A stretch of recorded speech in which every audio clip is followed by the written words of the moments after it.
Magandang umaga po. Gagawa po ako ngayon ng ternong leggings. Ito, may tela po akong spandex. Tapos guys, ang timbang nito ay half kilo.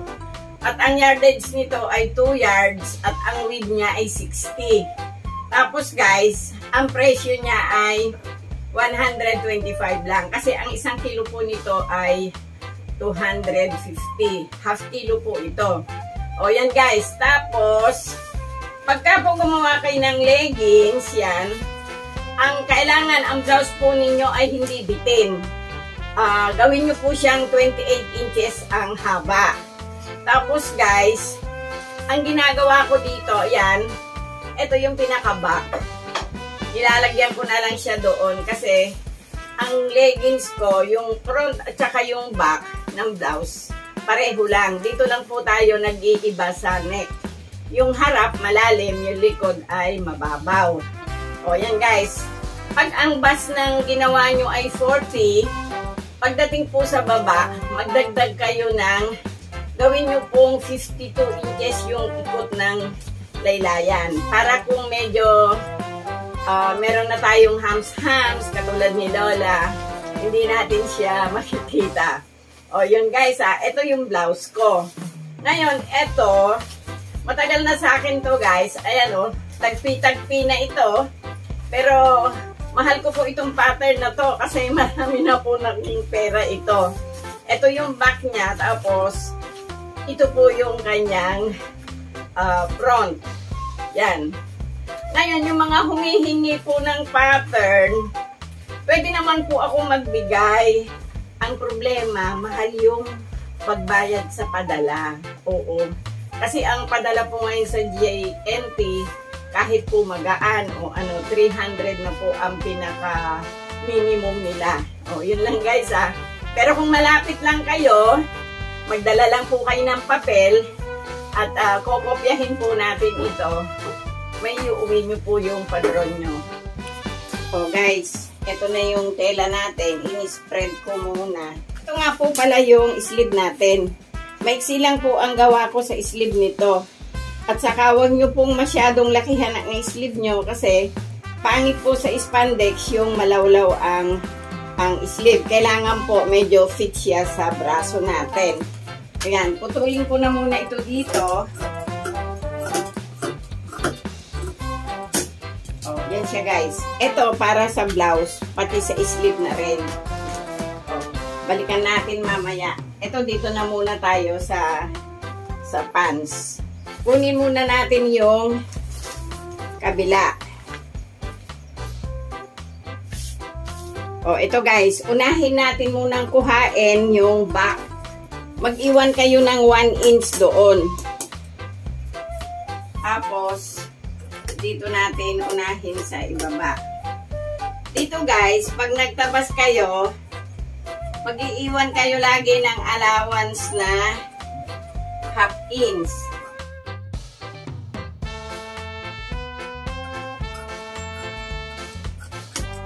O yan, nakuha na natin. Ngayon, dito naman po tayo sa may crotch, gumupit. Dito po, eksakto nyo lang yung gupit nyo sa pattern. Pagkakuha nyo ng kaliwa, o ito siya, kunin nyo po yung tinabas natin. Yung tinabas na back. Yun na po ang itataob nyo dito. Yan, para po hindi kayo magkamali ng cut. Na-i-flat ko na yung inat natin na kabiyak kanina. Susundan nyo na lang po ito.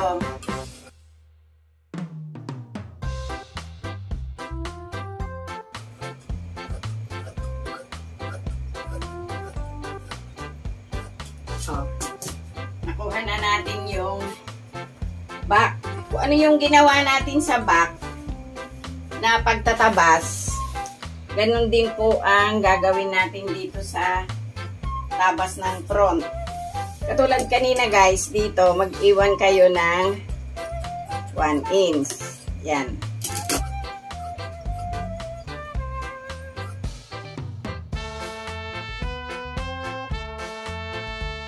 O guys, ito naman yung sa front. Yan, kinuha ko muna yung kabila. Tsaka idinapa dito sa tela.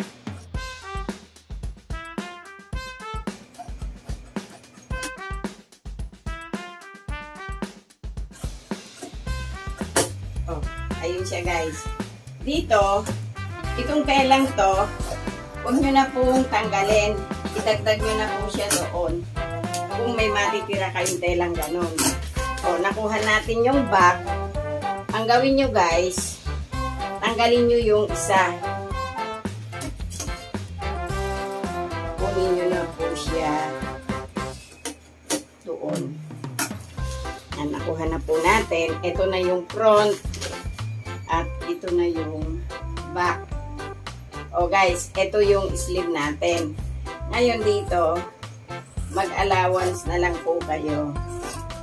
Itodo nyo na po itong tela. Tapos, bukitin nyo po doon. O guys, ito na yung facing ng front natin.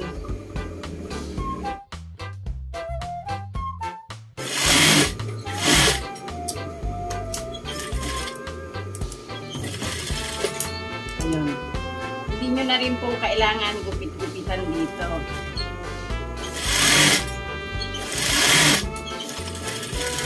Oh, yan guys. Dito tayo sa back. Yung facing ng back. Yung facing ng back, tatahian ninyo kasi makikita po siya pagka itinaas yung damit. Guys, dito na tayo sa facing ng back.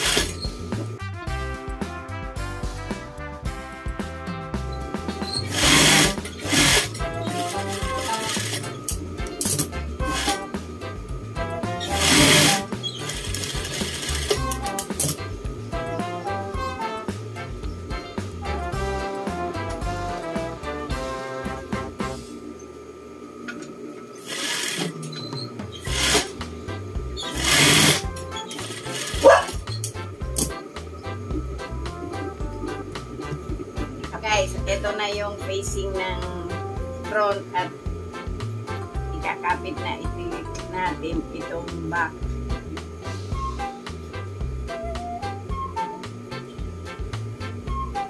Yan o.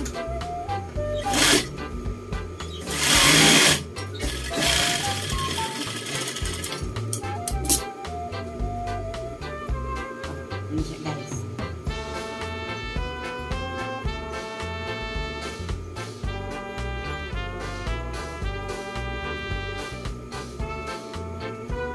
Ito yung body, ito yung back, ito yung facing. Ibalik nyo po itong facing, idikit nyo masyado siya doon, tapos ibalik nyo.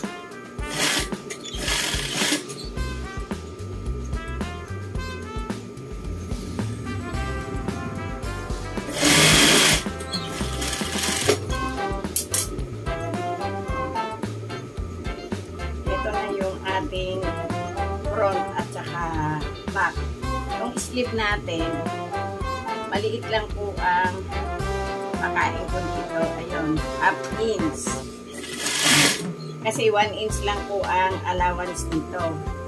Half inch yung pinasok sa loob at half inch din yung matitira sa labas.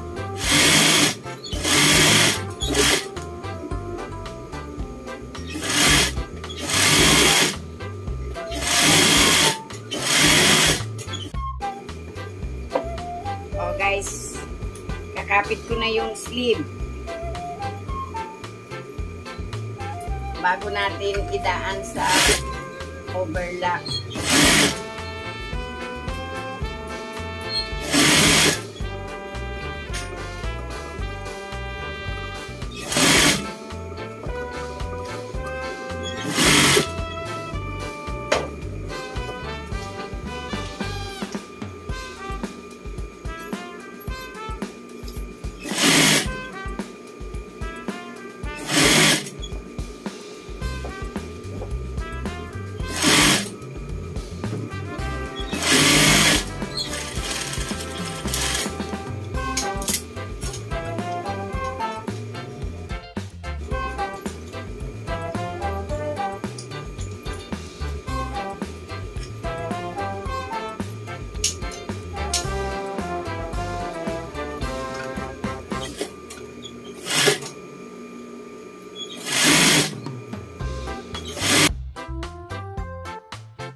guys, na-edging ko na yung kilikili.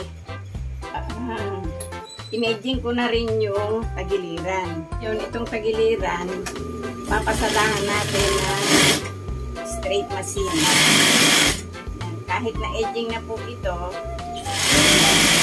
kailangan pa rin po natin lagyan ng tahid sa straight na makina. O yan.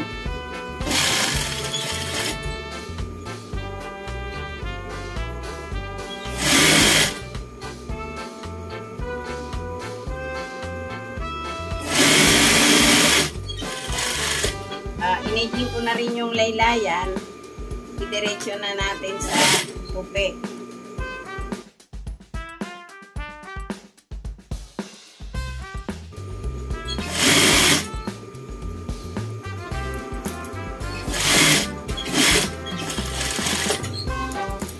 Tapos na po yung blouse natin. Dito na po tayo sa pants.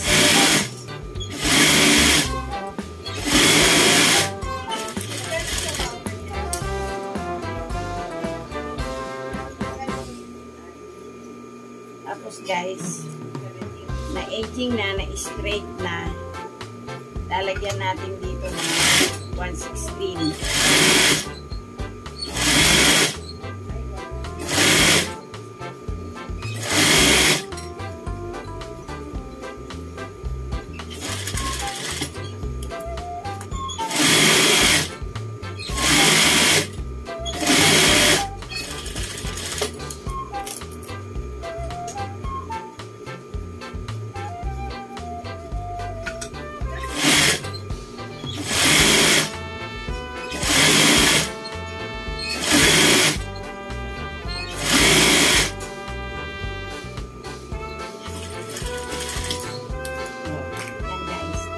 Ngayon, na-edging na, na-straight na, na 1/16 na natin sa labas.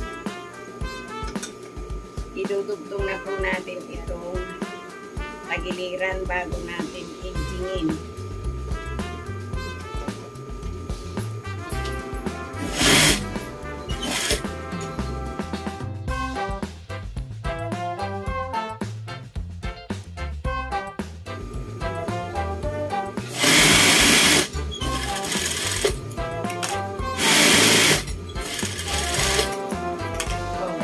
Edging natin yung dalawang side. Dito na tayo sa papunta sa crotch.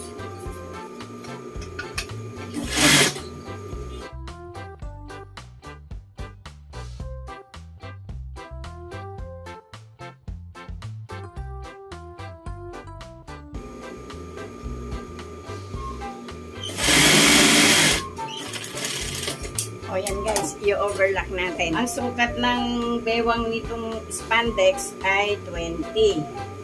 Ngayon, sa garter, yung garter guys, hatakin nyo sa 20. Huwag yung masyadong mahigpit. Katamtaman lang. O, ayan. 20, i-double nyo dito. Ganun lang po yun. Ngayon, lugtungin muna natin yung garter sa ganito.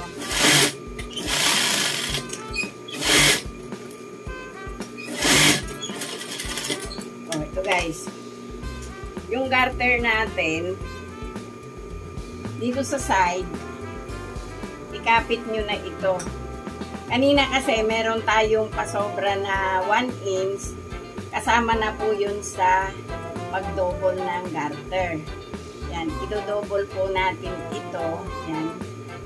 Tapos, tahian nyo po muna siya doon. Yan. Kunin nyo po yung gitna po ng garter. Pumunta naman po kayo dito sa kabilang side. O, yun siya guys. O. Dito naman sa kabilang side, ganun din guys.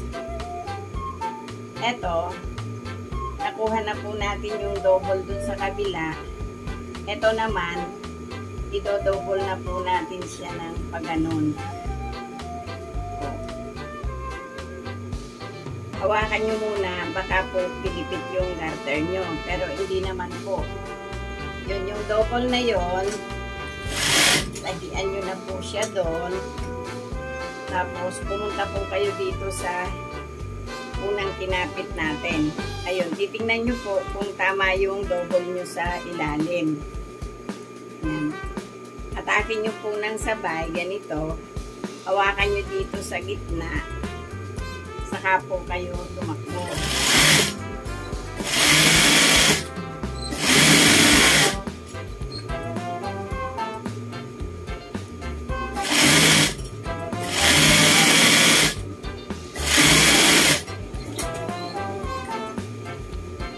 Ito na po yung kabila. Yan, titingnan nyo po dito kasi baka sumobra naman yung pasok ng double nyo sa ilalim.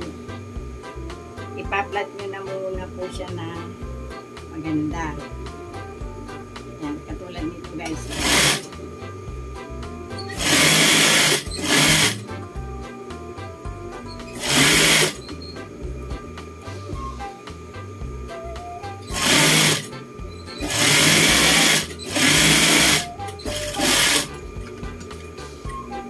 Ito na po yung garter natin sa bewang. Ngayon, dito tayo sa laylayan.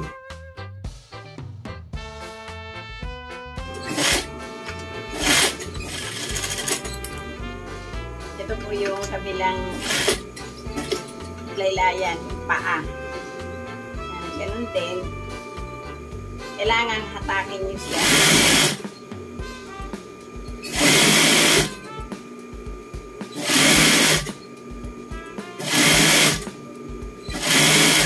Kayo pumasok, doon kayo lalabas. O yan guys, tapos na. Tulad ng dati, susukat natin sa manikin ko.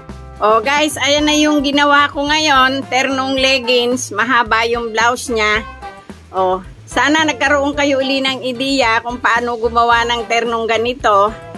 At sa mga nanunood, thank you. At kung nagugustuhan nyo naman yung vlog ni Lola, mag-subscribe po kayo. Pakishare nyo na rin po. Thank you.